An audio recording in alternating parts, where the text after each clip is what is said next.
back to the chaos of the 1960 F100 build, BOSEPHUS.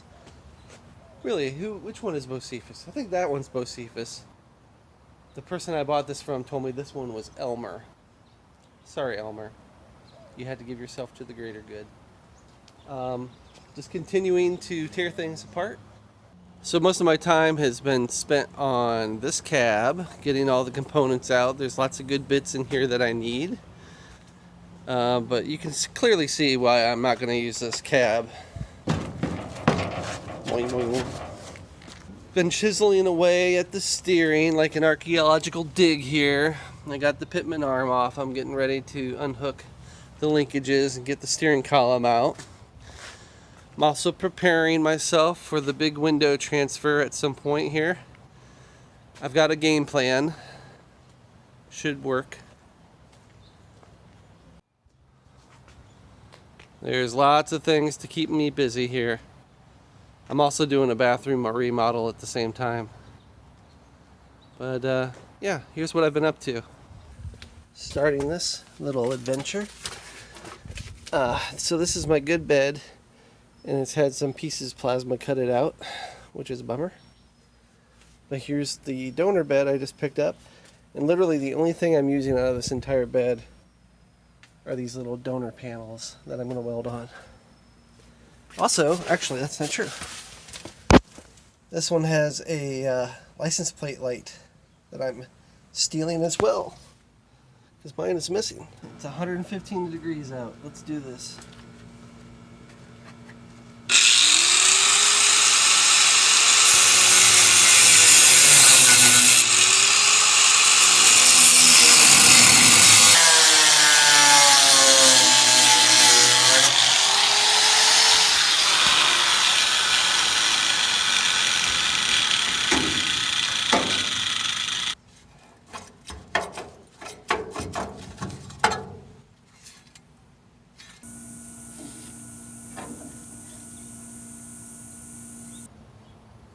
So I have my patch panels now. I'll take care of the rest of this once I get to more body work and I set a welder up out here. And the tailgate saga is over.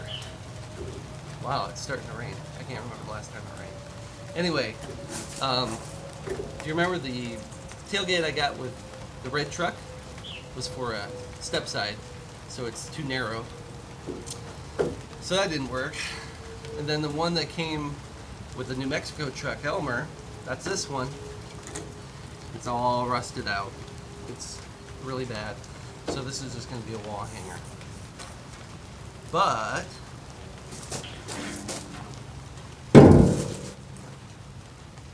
then I picked up this tailgate. I found this tailgate on Facebook Marketplace.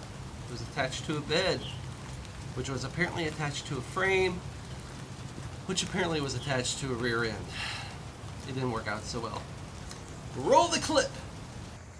Axle. Yeah, that adds a little length here. Yeah.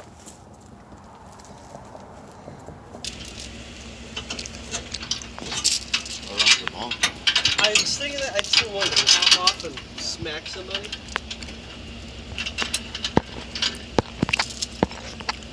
Just put it on the ball. Alright. Is it stand? We'll stand back. Well, we tried and tried and tried, and we could not do it. Wasn't worth it. But I got a tailgate, and I got a 69 license plate. Oh, yeah, I threw that in the trash. Alright. Back to Phoenix. So yeah, I did manage to get the tailgate. If someone needs a bed, message me for a short bed. But this one's okay. It's not rusted out. Some repairs on it. It's not horrible. If I had a Survivor truck, I would probably run this with no problem. But it wasn't good enough for me.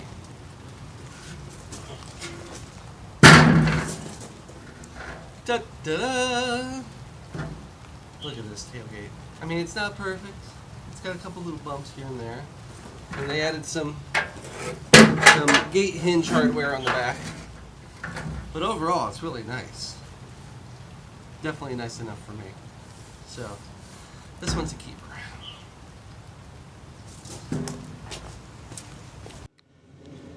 I believe I forgot to mention I found my 16-inch wheels.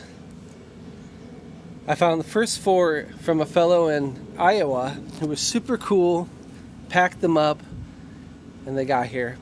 And then I randomly found 2 more locally.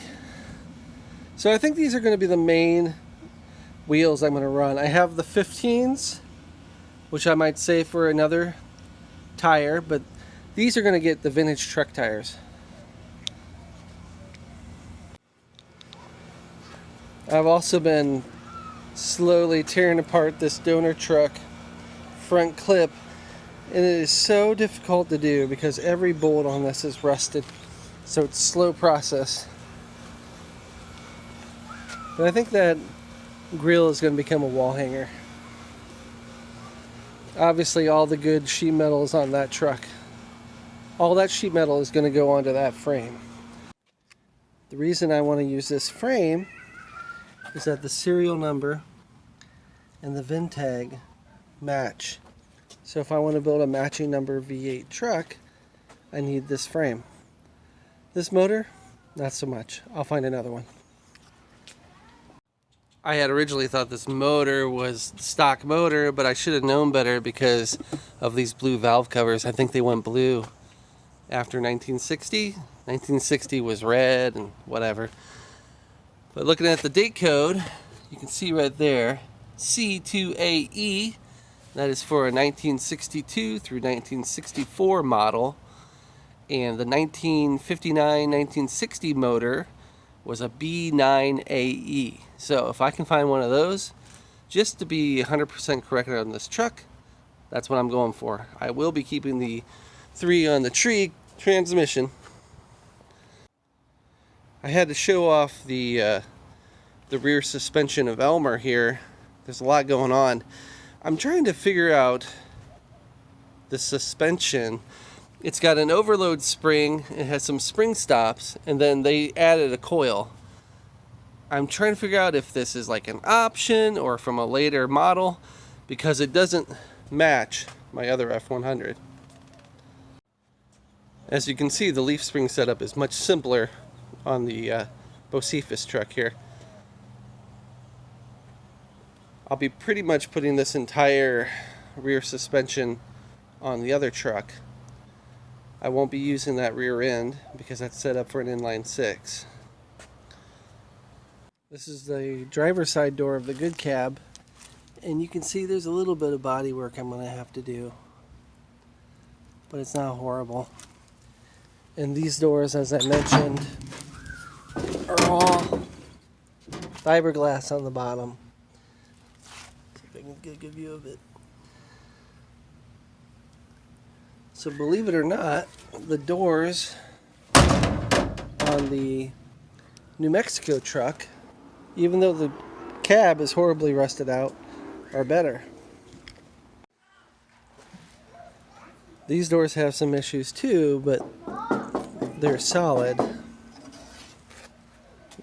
and I can deal with that. And that is the video update for this video. I've got a lot to do to keep chugging away. I gotta finish disassembling that front clip. I need to finish disassembling all the pieces and parts out of that cab.